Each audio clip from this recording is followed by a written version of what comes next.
गुळाची साखर ठेवून जोडली जन्माची नाती,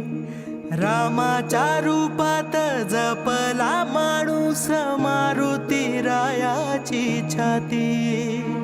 वाघाची लिलानी कपाळी टिळा तू जेड अंधारासाठी,